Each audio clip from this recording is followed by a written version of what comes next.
to have the president of Ukraine with us.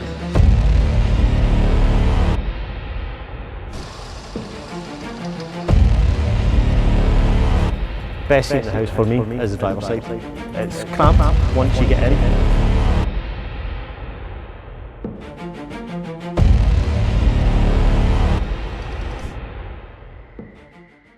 TNT shipments, originally intended for Ukraine, are now being diverted to Israel for its ongoing bombardment of Gaza.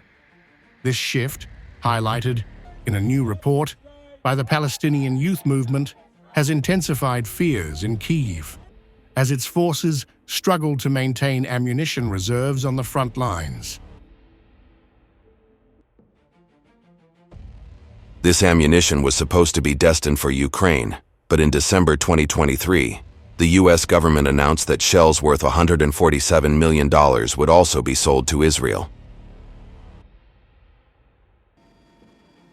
The diversion is particularly damaging because TNT is crucial for producing 155 and artillery shells, the very rounds Ukraine is running dangerously low on.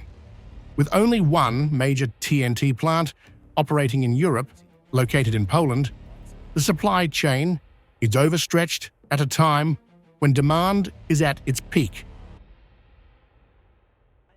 The strain comes as U.S. support for Ukraine remains limited under Donald Trump's administration. With American military assistance in question, Kyiv has increasingly depended on European partners, a dependence Europe is struggling to meet. Despite recent claims of expanded output, the European Union continues to face severe constraints in weapons supply. The bloc suffers from limited production capacity, financial hurdles, persistent political disagreements, and a long-standing over-reliance on U.S. defense manufacturing.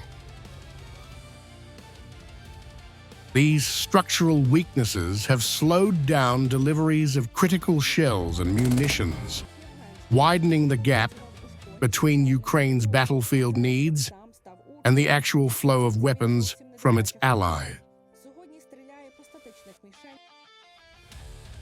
Europe can now produce 6 times more artillery shells annually than it could 2 years ago.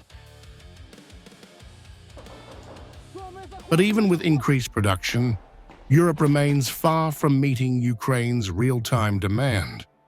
Bottlenecks, backlogs, and bureaucratic delays continue to hamper output.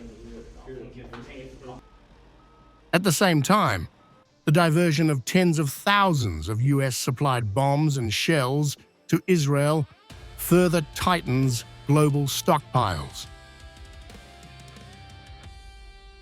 These bombs and artillery shells have been exported in their tens of thousands by the U.S. to Israel, where they have been widely deployed in Gaza. For Ukraine, the cumulative effect is a widening vulnerability on the battlefield. As Russia maintains pressure along multiple fronts, Kyiv's Western partners appear increasingly unable, or too divided, to keep pace with the scale of Ukraine's military needs. Well, thank you for all of the wonderful things that you did. Thank you very much. We spoke about people who will speak more about